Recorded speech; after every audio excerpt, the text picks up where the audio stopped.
Good morning. My name is Vicky Ironsinger, and I'm proud to be the president of the League of Women Voters. I'm staying on my tippy toe time here, so I just don't look like I'm supplying beggar. Greetings to everybody and welcome. I would ask you to please mute or turn on your cell phones, because if it goes off during the presentation, we are going to pause budget time to stare at you. This meeting is going to be recorded for our members to see, and it will be put on YouTube. I'll put the link in the newsletter so that you'll know where it is. Please stand for the Pledge of Allegiance. I pledge allegiance to the United States and to the island to which it belongs, one nation under God, indivisible, with unity and development. And we'll have a moment of silence.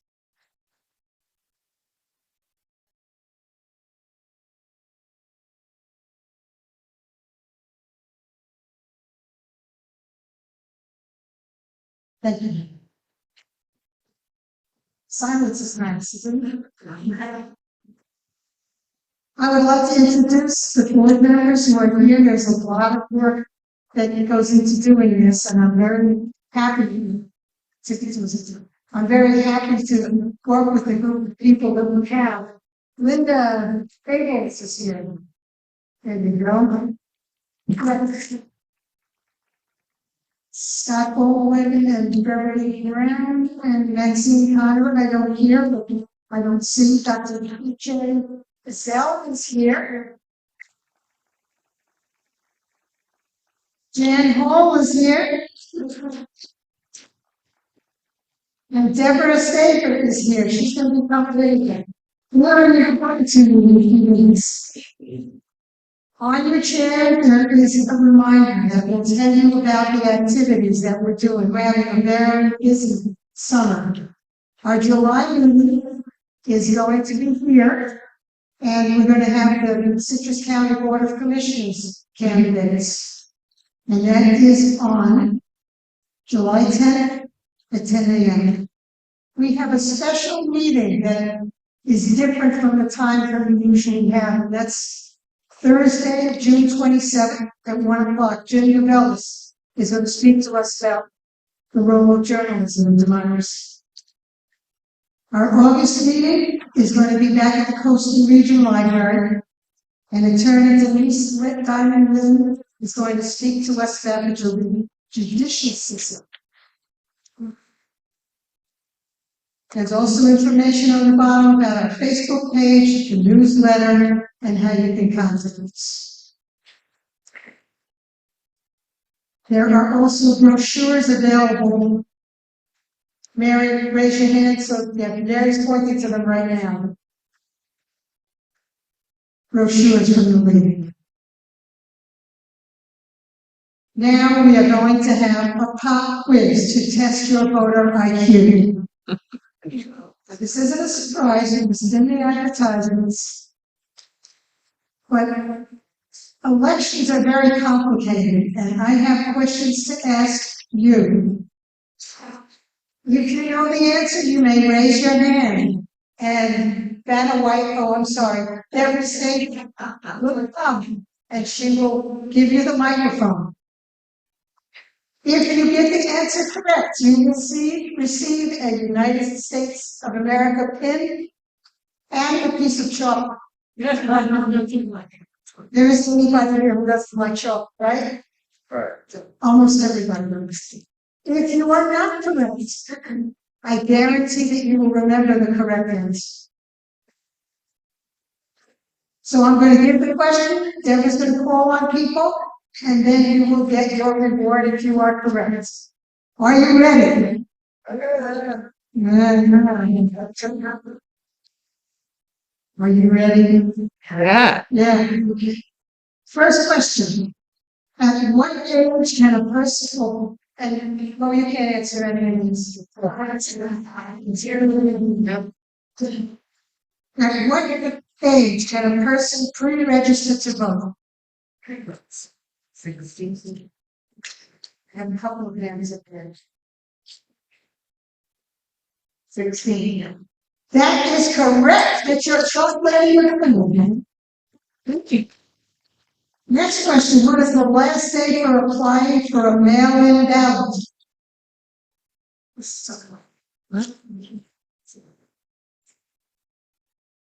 I'm going to give you this one. It's the 12th day prior to each election.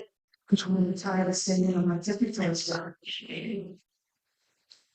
What is the date of the primary this year? Oh, I know that one. Oh, I know. The primary, the primary is August 20th, early voting is August 10th to 17th, and mail-in voting is, I'm sorry, Carolyn ends in there. Sorry,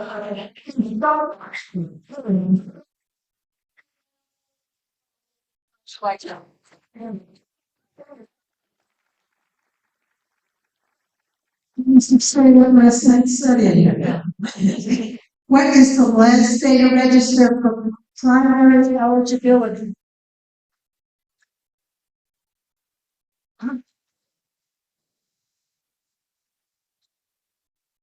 Last day is July 22nd. When is early voting this year for the primary?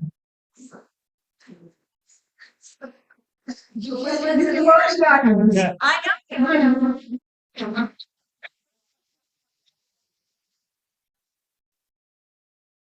Early voting is August 17th. I might be taking notes. Okay.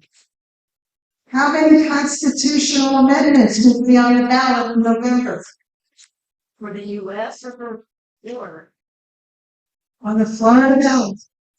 How many constitutional amendments? I think a couple times I understand that. I think like that. Think this lady here? No. It's usually. Yeah, I think it's 10. 10. Okay. 10? No. No. Tom. Actually, it's 6. Okay. Give that gentleman Mr. Candy or the condensed. That's okay. This is hard stuff. I didn't know this unless I was active in the League of Women Voters, and this is right from me. What percentage of voters are needed to pass a constitutional amendment? I have somebody here. It's a gentleman here. Okay. 60%. That's correct.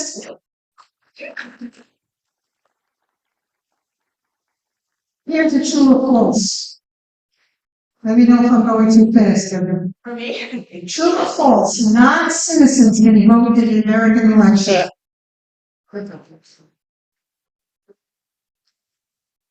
Anybody wants to try that? Yes? False. Okay. Okay.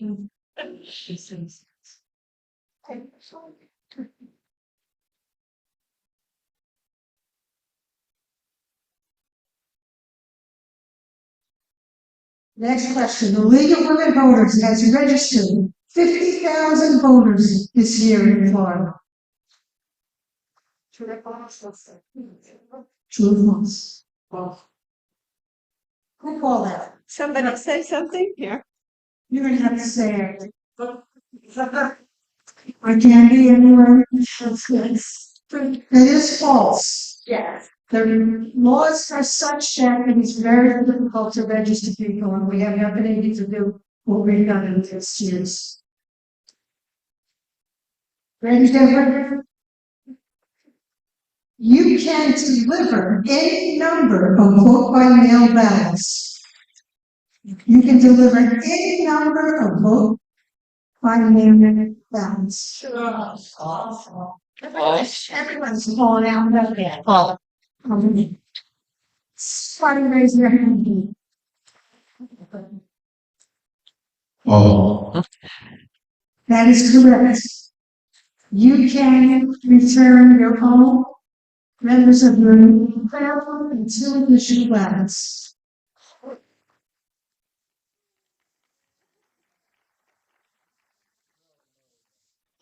Question. When you are registered to vote by mail, you will always be able to do that. So, False. That's correct. False. If you vote by mail, you have to get on the website and sign it again.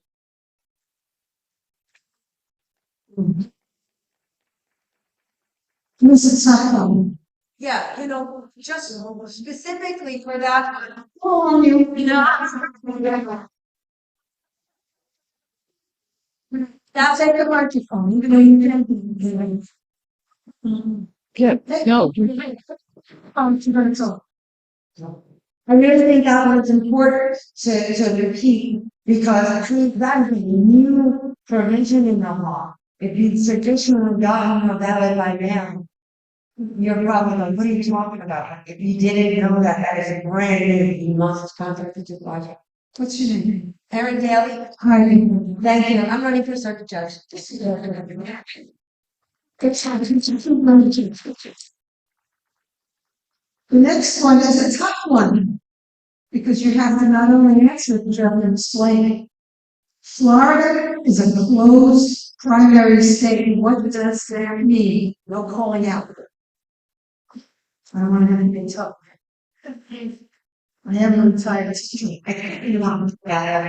I believe that you can only go in a part that you're registered for. And if you're not registered for a party, you can't get on the primary. That's correct.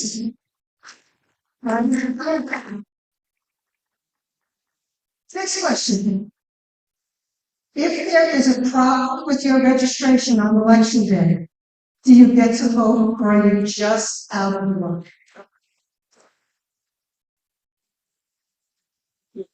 Yes, you can support it, maybe a provisional ballot, but you can be. That's correct. that's right.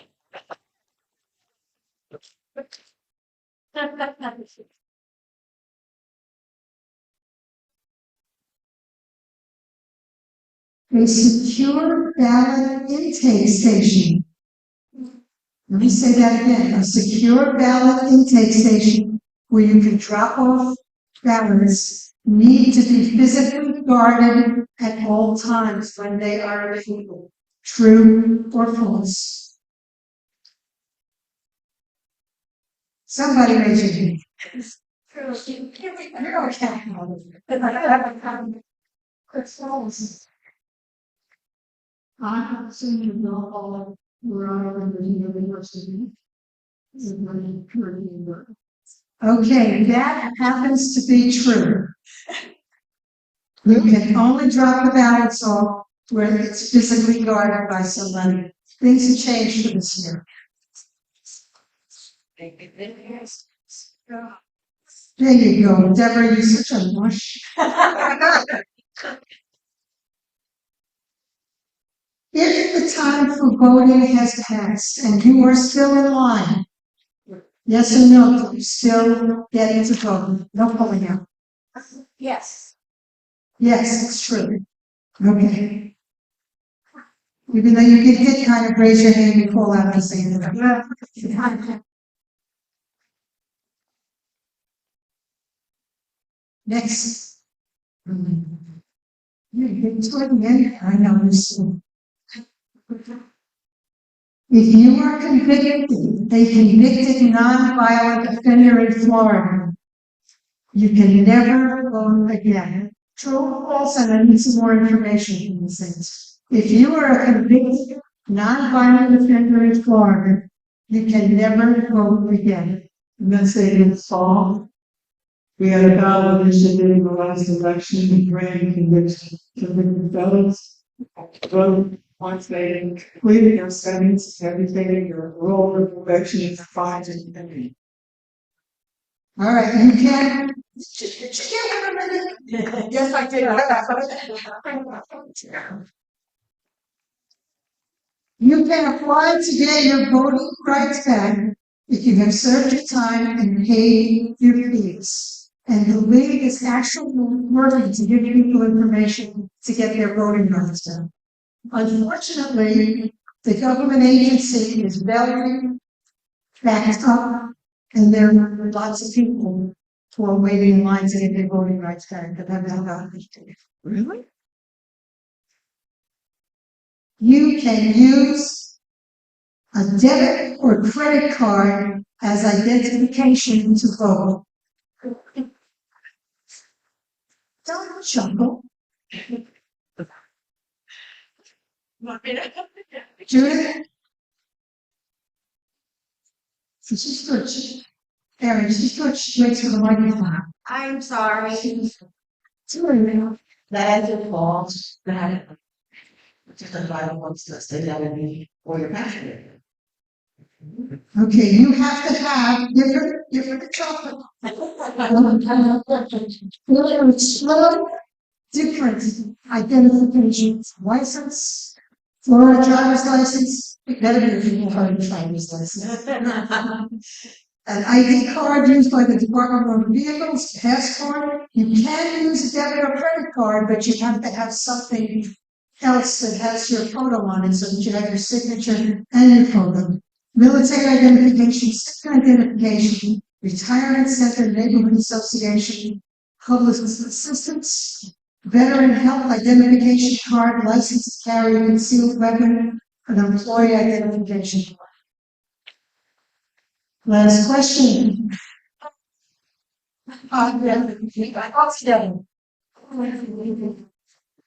What is the title of the elected official responsible for voting in our county? What is the title?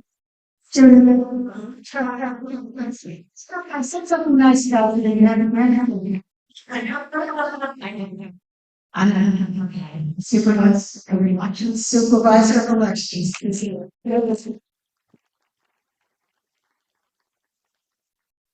All right, that's not it. The next part is going to be even more exciting than the others. It's going to be a meet and greet. The League of Voters is nonpartisan. That means we do not endorse political candidates. These candidates at the table have accepted the invitation to introduce themselves and talk about their plans. These introductions will be a maximum of 3 minutes long.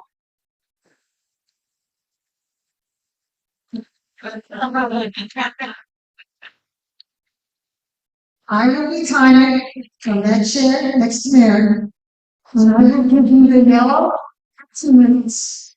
I will give you the red 3 minutes.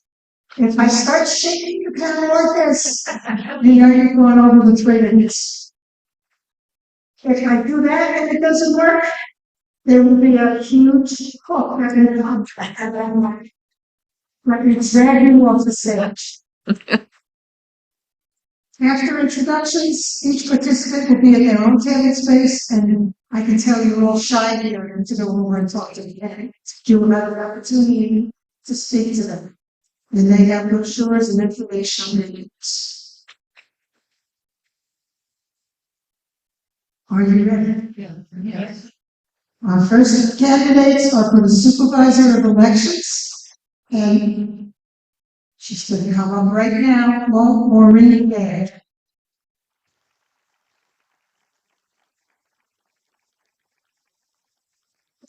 Well, until she comes up with us.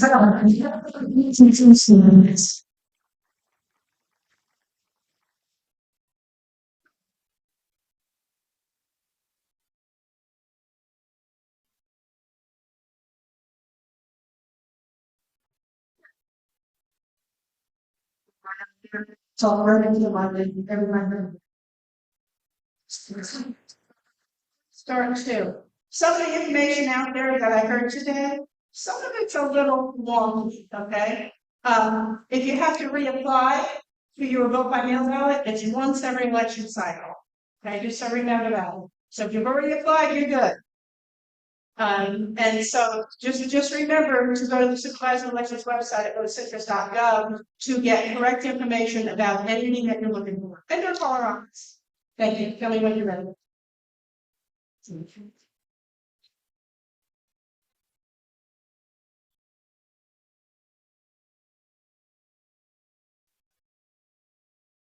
Just gotta set the timer every minute. I'm gonna get that red stop sign here.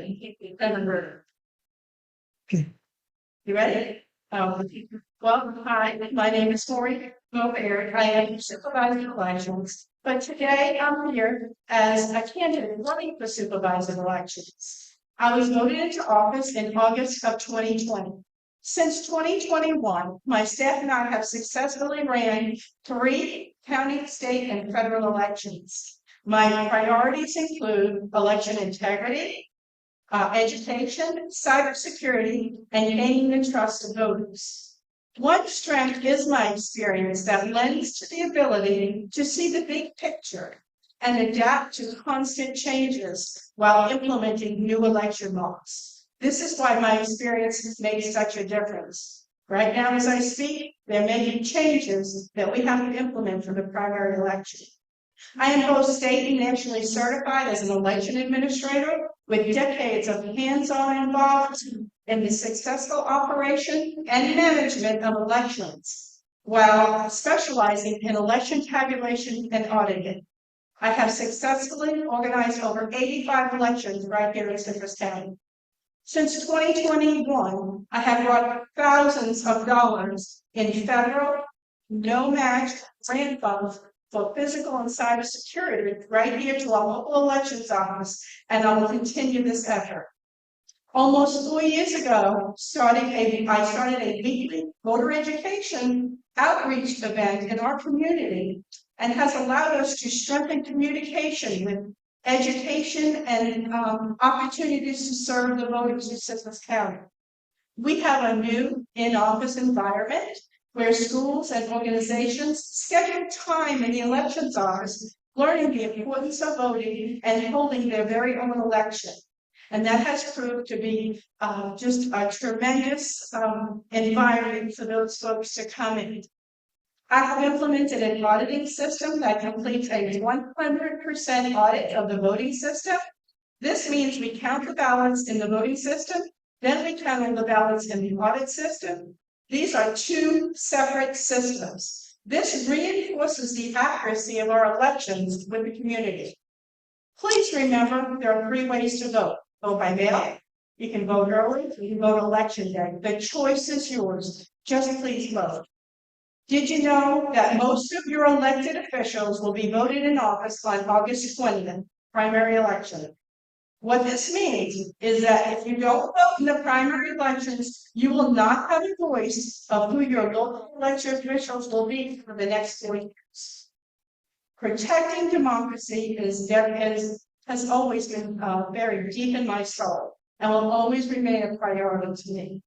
Like my colleagues across the state, I am committed to ensuring the integrity, transparency, and accuracy of elections so that you can be confident that the ballot cast is the vote we can. I kindly ask for your vote for Maureen Gobert for Supervisor of Elections on August 20th. Thank you, Ryan.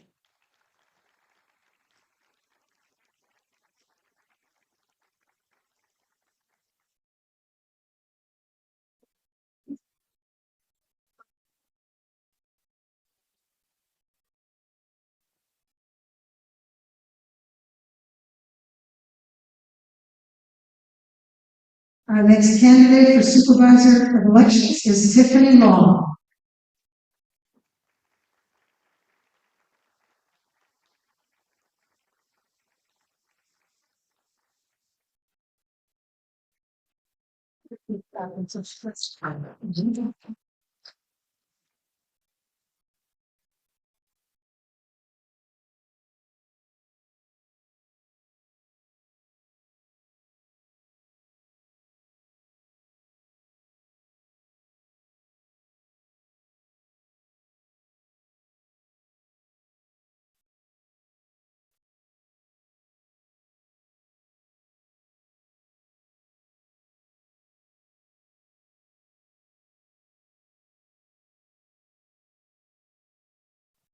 Morning, everyone.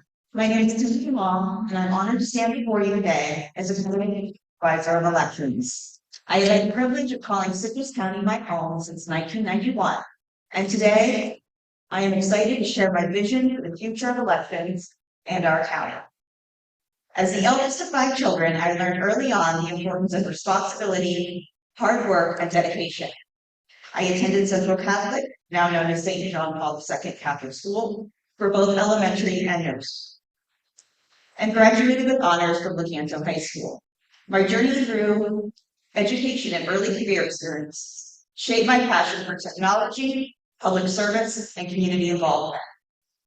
My professional journey began at American Safety Institute in Crystal River, where I discovered my love for technology. I was fortunate to witness ASI's pioneering efforts in providing online driver education and traffic safety courses. The experience ignited my passion for using technology to serve our community effectively. Later, my role at National Background Data provided me with invaluable insights into the meticulous processes involved in data acquisition and management. As a liaison between customer and technical support, I honed my ability to bridge the gap between complex technical concepts and practical user-friendly solutions. This skill is essential for ensuring transparency and accessibility in our election process. When my boys were young, I took some time off as a stay-at-home mom, during which I furthered my education in web design, computer programming, and graphic design. Upon returning to the workforce, I established Take News Media, a local business dedicated to supporting various businesses and nonprofits in Citrus County. Beyond my professional pursuits, my commitment to our community runs deep. Since 2018, I have been actively involved in the Citrus County Republican Party, serving 2 terms as secretary and now as appointed technical support specialist. My work in modernizing our Leap Day dinners and streamlining party communications has been extremely fulfilling. My platform is built on 3 core pillars: election security, workforce civility, and renewed civic involvement. Election security. In an age where digital threats are ever present, safeguarding our electoral process is paramount. My background in technology and data management equips me with the skills needed to ensure that our elections remain secure, transparent, and reliable. I am committed to ensuring our security measures are state-of-the-art to protect our voting systems and maintain public trust. Workplace civility. A respectful and inclusive workplace is essential for efficient and effective governance. Through my training through FSU's Florida Institute of Government and Fostering Civility, I aim to create an environment where voice is heard and valued, ensuring that our election office operates with the highest standards of professional and respect. Ooh. Take that with me.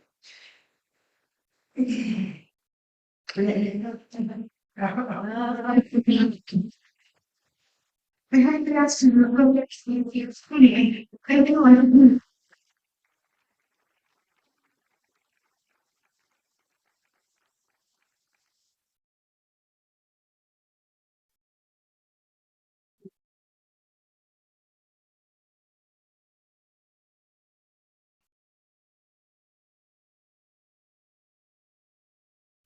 how many of you are familiar with Toastmasters? No, lots of you. Speak to me later about joining our regular Toastmasters club. We time and it basically is still around. Our next candidates are for the Florida House of Representatives. Todd Cloud, would you come on down?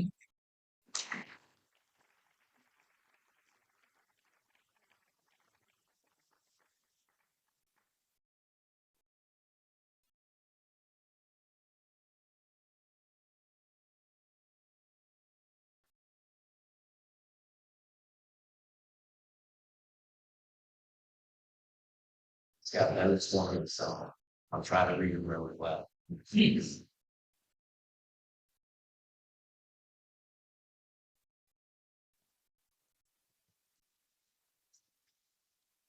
All right, my name is Ty Cloud. I am running for District 23 state representative.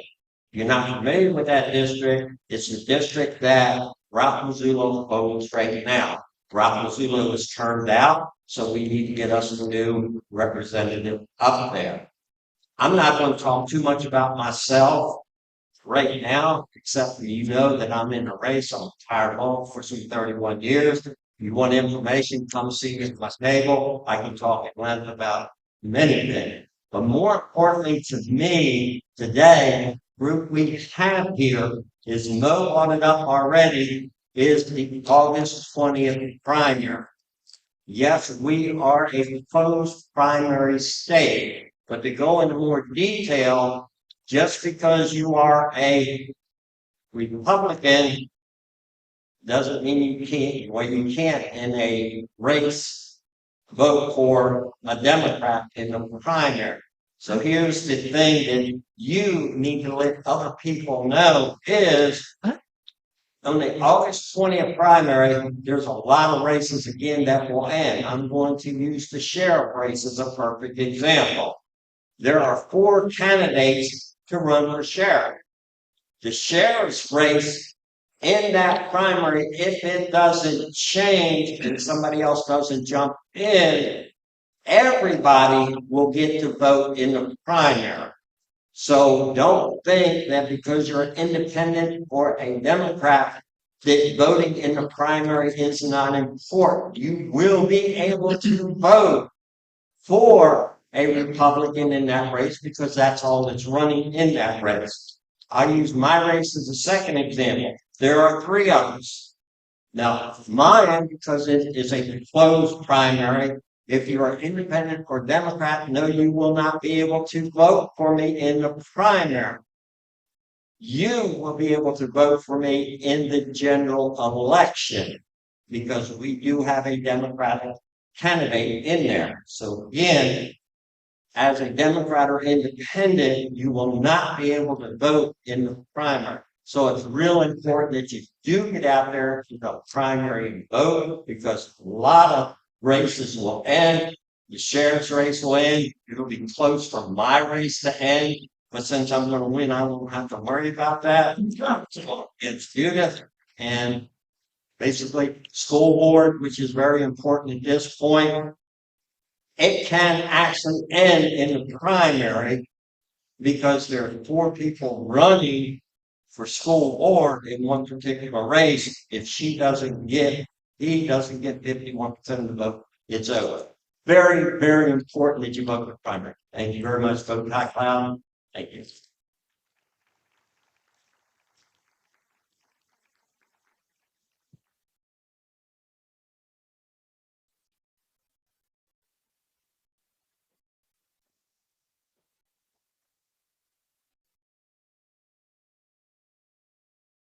We should do this with your friends, tell them, okay, it's also in 3 minutes. Please consider that your meeting. I should tell you, 3 minutes to complain, and after that, I don't want to go. Our next candidate is Judy Spells.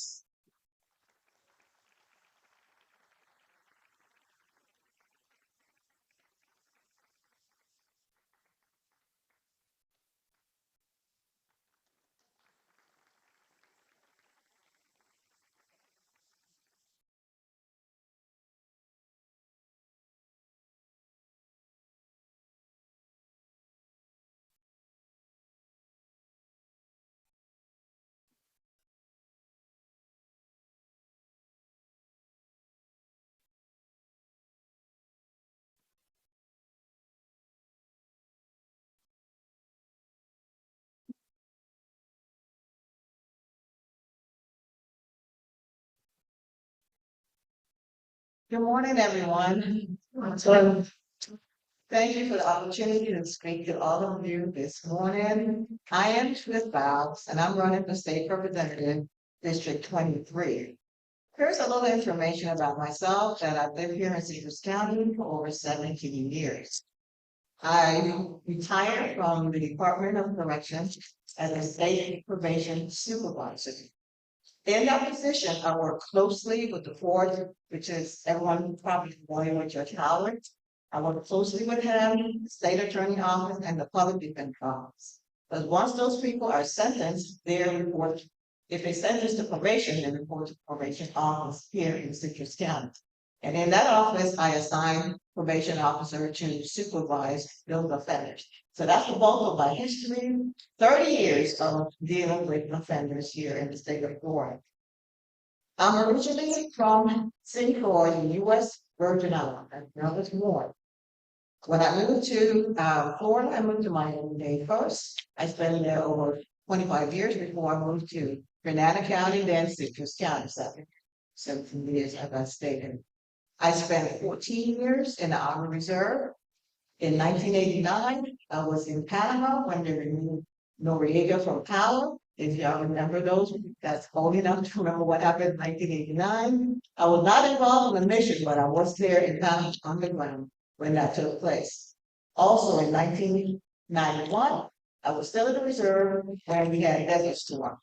Again, my unit was not activated, but my orders would be sent in. I do have a bachelor's degree from Christian College, master's from St. Thomas University. I have one son that lives here in Citrus County. My granddaughter is here with me today, sitting at the table, being my campaign assistant. She does attend Citrus Spring Elementary, so she's familiar with this facility, and she's been here a couple of times to receive awards. So I'm proud of her, and I thank that she's here. Thankful that she's here today with me. My platform involved and trying to reduce homeowner insurance, to reduce that. We do have a homeowner insurance crisis here in the state of Florida, and we need to get that reduced as much as possible.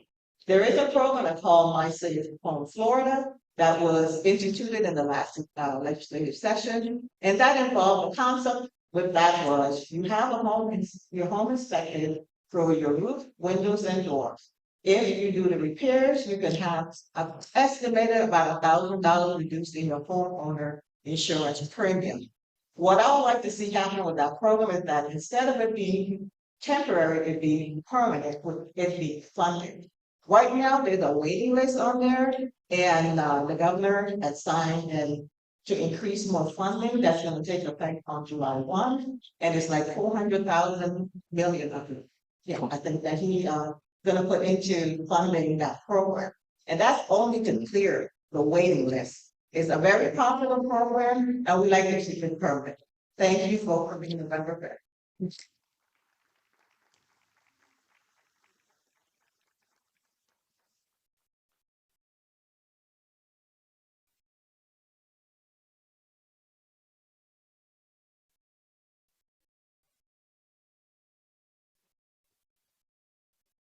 And our next candidate is J.J. Guerrero.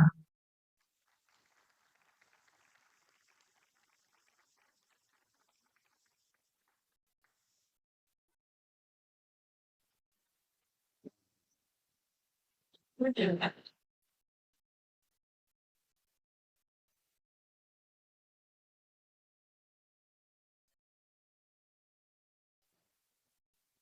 you raise the mic closer? For the tall people speaking. No, no. Maybe hold it. Hold it. Yeah. That's it. So good morning, thanks for being here. That's the big start, everyone taking part in the process. My name is JJ Guerrero. I'm a candidate for House District 23. For those of you who don't know me, I grew up here in Citrus County, started life in a little single wide trailer in Hernando, Florida. My dad worked with the sheriff's department. My mom worked 2 jobs, one cutting hair, the other one cash and carry, an old grocery store we had, and then she put herself through real estate school. And worked really hard and was successful. My mom is absolutely a person that I thrive to be every day. She taught me about community, and she talked about hard work and how it pays off. After graduating from Citrus High School, I went to the University of Florida, where I got a degree in agricultural economics in 1992. After that, I've spent the last 32 years in agribusiness. The first 11 as an employee working for some big multinational ag companies, and then the last 21 as a business owner. In 2003, my wife Jen and I started our own business headquartered here in Inverness, Florida, called GrowCro LLC. And then later we co-founded another business called Reducing Life Sciences, which was a plant nutrition company. We sold products throughout the U.S. and in 60 other countries. I really enjoyed my career. The time I spent with the large companies were great. They spent a lot of money educating me. I did executive programs in marketing as well as in finance and in negotiations, something that will do me well in Tallahassee. A lot of people ask me why I'm running, and the biggest reason I'm running is I've always been drawn to public service. I just wasn't sure how I would serve. I've got a lot of friends in the legislature and friends who've actually been in the legislature in the past, and they believe that my business experience as well as my leadership experience will serve my district well. So my plan is to get to Tallahassee and hit the ground running. I have a lot of contacts up there, which I believe will serve our district well. Some things that I find really important that are worth fighting for, like our Christian beliefs, conservative values. I believe in law and order 100%. My son-in-law works at the sheriff's department. My dad was in law enforcement. I believe we need to support the men and women who wear the badge every day. And then when you get into some of the major issues that I would like to jump into Tallahassee to work on, the insurance crisis obviously is a big one.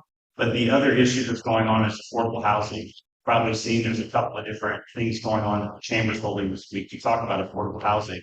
It's sad when I talk to people who work at the sheriff's department or who work in restaurants that work here, but they can't afford to live in our communities. So we need to make sure that we continue to push the programs forward in Tallahassee. My wife and I have been very active in the community. We continue to be active, and we've served on many charity boards, and we work with the youth. If you don't know me, 4-H and FFA are like my big things, but we also like to work with all the other folks in this community that are doing great things. So I want to go to Tallahassee. I want to represent my district and do good things for you. So please vote for me and send me to Tallahassee as your next representative. Thank you.